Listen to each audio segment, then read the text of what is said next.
Hello learners. आज की कक्षा में हम अगले पार्ट ऑफ स्पीच एडवर्ब के बारे में अध्ययन करेंगे। इससे पूर्व हम तीन पार्ट ऑफ स्पीच जो हैं, three parts of speech, first three part of speech जो है नाउन, प्रोनाउन और एडजेक्टिव के बारे में अध्ययन कर चुके हैं पिछली कक्षाओं में। और आज जो हमारा नंबर चल रहा है वो चौथे पार्ट ऑफ स्पीच का चल रहा है। और एडवर्ब जिसे क्रिया विशेषण कहा जाता है, तो जैसा कि संक्षेप में हिंदी में तो ये कहा जाता है इसकी परिभाषा बताते समय कि भाई जो क्रिया की विशेषता बताता है वो क्रिया विशेषण। लेकिन अंग्रेजी भाषा में, इंग्लिश लैंग्वेज में कुछ इसकी अलग ही लैंग्वेज है, इसका एक अलग ही फंक्शन है, क्योंकि प्रत्येक part of speech, 8 part of speech, प्रत्येक पार्ट ऑफ स्पीच अलग अलग कार्य करते हैं। नाउन अलग काम करता है, प्रोनाउन अलग काम करता है, एडजेक्टिव अलग काम करता है, एडवर्ब भी अलग कार्य करता है। देखते हैं ये क्या कार्य करता है, जिसके कारण इसको एक अलग पार्ट ऑफ स्पीच दिया गया है, अलग नाम दिया गया है, एडवर्ब के रूप में जाना गया है। तो कहा गया है, डेफिनेशन में देखते हैं, परिभाषा में देखते हैं अपन कि an adverb is a word, एक क्रिया विशेषण एक शब्द है। क्रिया विशेषण एक शब्द है, और ये मैं पहले ही बता चुका हूं, प्रत्येक part of speech, 8 part of speech क्या है, सारे शब्द ही हैं, लेकिन क्लासिफाइड वर्ड हैं, वो बटे हुए हैं, वर्गीकृत शब्द हैं, जिन्हें कार्य की दृष्टि से वर्गों में बांटा हुआ है। तो ये भी एक पार्ट ऑफ स्पीच है। अपन ये भी कह सकते हैं adverb is a part of speech, you भी कह सकते हैं adverb is a classified word. तो ये एक वर्ड है, एक शब्द है दैट मॉडिफाइज, जो क्या करता है, विशेषता बताता है। किसकी विशेषता बताता है? या तो क्रिया की, ये तीन चीजों की विशेषता बताता है, या तो क्रिया की बताता है, या किसी विशेषण की बताता है, या किसी दूसरे क्रिया विशेषण की बताता है। क्रिया विशेषण शब्द से ही इसकी परिभाषा पता लग जाता है एडवर्ब की। क्रिया विशेषण जो है वो क्रिया की विशेषता बताता है, क्रिया को मॉडिफाई करता है, विशेषण की विशेषता बता सकता है ये, और ये किसी अन्य क्रिया विशेषण की भी विशेषता बता सकता है। जैसा नाम है वैसा ही इसका काम है। ये क्रिया की विशेषता बताता है, विशेषण की बताता है, और किसी अन्य क्रिया विशेषण की भी ये विशेषता बता सकता है। आओ हम देखते हैं कि किस तरह से ये कार्य करता है वाक्य में। तो सबसे पहले मैं आपको बताऊंगा कि वर्ब की कैसे विशेषता बताता है। जैसे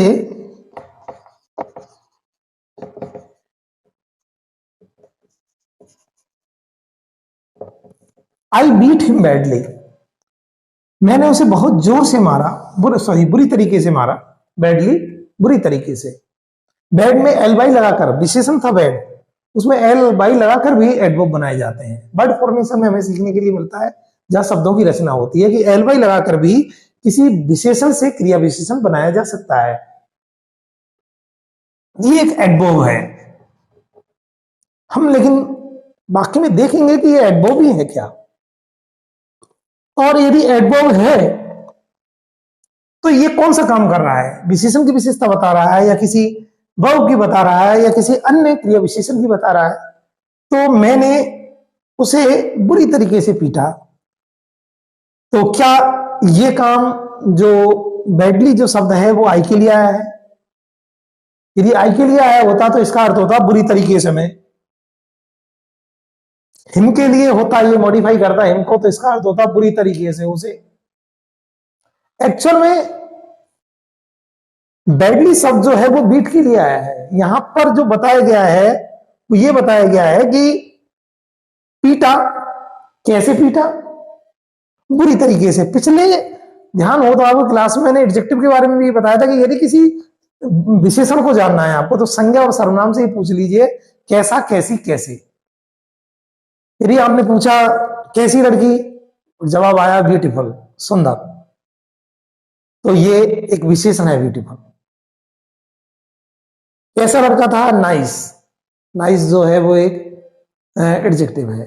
यदि आपने किसी क्रिया से ही पूछ लिया कि कैसे की उसने, वो कार्य कैसे हुआ है, कैसा, कैसी, कैसे, ये कैसा जो है वो विशेषता बताने वाले शब्दों को ही पकड़ता है।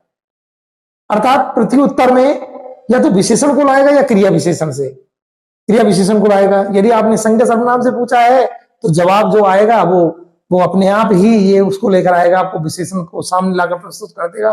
ये रहा विशेषण। और यदि आपने किसी क्रिया से पूछ लिया या किसी अन्य क्रिया विशेषण से पूछ लिया या किसी एडजेक्टिव से पूछ लिया कैसा कैसी कैसे, तो ये कैसा कैसी कैसे ये ऐसे आपके हेल्प करने वाला ये सर्विंग एक पोइम थी पहले, एक हर 6 सर्विंग मेन कुछ ऐसा था, उसके 6 सेवक थे और वो 6 सेवक कौन से थे उस लड़की के, वो 6 WH वर्ड थे, वाई वेयर वाई इस तरह के थे। तो जब भी वो लड़की उनसे कोई प्रश्न पूछती थी किसी से, हाउ लगाकर वाई लगाकर वैन लगाकर, तो उसका उत्तर लाते थे, तो वो WH वर्ड उसके सेवक कहे जाते थे उस लड़की के। तो ये जो कैसा कैसी कैसे है ना, ये एक तरह से सेवक है। यदि आपने संज्ञा सर्वनाम से पूछ लिया तो ये सेवक आपको विशेषण को पकड़ के ले आएंगे आपके सामने कि ये है।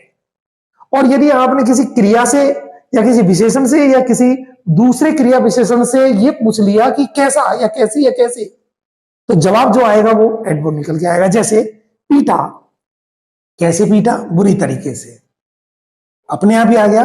दूसरा उदाहरण देखिए, जैसे आप, मैं विशेषण की विशेषता बताता हूं। जैसे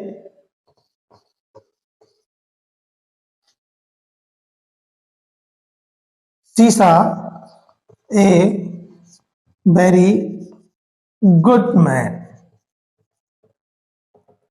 यहां पर मैन जो है वो नाउन है, संज्ञा है, ये विशेषण है। वैसे भी आप पूछकर देख लीजिए, विशेषण मैंने कहा ना, संज्ञा से आप पूछो कैसा कैसे कैसा आदमी, अच्छा आदमी, ये विशेषण है। लेकिन यदि आपने विशेषण से ये पूछ लिया कि कैसा अच्छा, अच्छा लेकिन कैसा, तो जवाब आया वेरी, अर्थात बहुत अच्छा।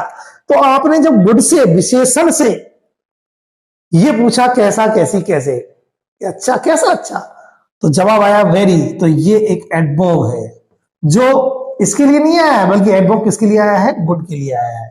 यहां पर ये वेरी जो शब्द है वो गुड को मॉडिफाई कर रहा है कि अच्छा कौन है, अच्छा तो आदमी है, लेकिन ये वेरी कौन है, वेरी मैन नहीं है, वेरी गुड है, वेरी गुड के लिए आया है। तो यहां पर जो वेरी एडवर्ब है वो एडजेक्टिव अर्थात गुड की क्या कर रहा है, को मॉडिफाई कर रहा है, उसकी विशेषता बता रहा है। और तीसरा आपको बताता हूं मैं अनदर एडवर्ब, कि ये कब अनदर एडवर्ब की भी क्या बता सकता है, विशेषता बता सकता है। जैसे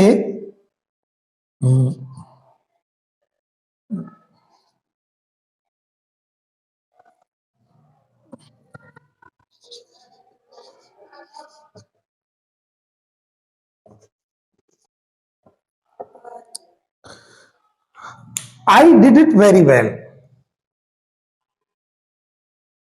मैंने इट इस कार्य को किया वेरी वेल, बहुत अच्छी तरीके से। वेल का अर्थ यहां अच्छी तरीके से है। ये वेल जो है वो डिड के लिए लगाया, डिड यहां मेन वर्ब है। मैंने कार्य किया, कैसे किया, बहुत सॉरी, मैंने कार्य किया कैसे किया, अच्छी तरीके से किया। आपने प्रश्न पूछा डिड से, मतलब मुख्य क्रिया से, क्रिया से पूछा आपने, क्रिया से पूछा कैसा कैसी कैसे, कैसे किया, अच्छी तरीके से किया, ये एक एडवर्ब है। लेकिन आपने यदि एडवर्ब से ये पूछ लिया कैसा कैसी कैसे और जवाब मान लो आ गया, तो वो भी एडवर्ब है, क्योंकि वो एडवर्ब को मॉडिफाई करने वाला भी एडवर्ब ही होता है। तो वेल अच्छी तरीके से, कैसे अच्छी तरीके से, अरे साहब बहुत अच्छी तरीके से। तो यहां पर जो वेरी जो शब्द है वो वेल के लिए लगा है, वेरी इसके नहीं लगा डिड के लिए। ध्यान रख लेना, डिड के लिए वेल लगा है और वेल के लिए क्या लगा है, वेरी शब्द का प्रयोग हुआ है। तो यहां जो वेरी जो शब्द है वो अन्य एडवर्ब, मतलब अनदर एडवर्ब जो वेल है उसकी विशेषता बता रहा है। इसलिए यहां वेरी जो है वो एक एडवर्ब है और वेल भी एक एडवर्ब है। वेल क्रिया की विशेषता बता रहा है, वेरी एडवर्ब की विशेषता बता रहा है। तो आप इन 3 उदाहरणों के माध्यम से जान गए होंगे कि एक एडवर्ब जो होता है वो किसी क्रिया की विशेषता बता सकता है, जैसा कि उदाहरण नंबर 1 में बताया गया है। मैंने बैडली जो है वो बीट की क्या बता रहा है, को मॉडिफाई कर रहा है, उसकी विशेषता बता रहा है। किसी विशेषण की भी बता सकता है, जैसे यहां वेरी ने गुड की क्या बताई है,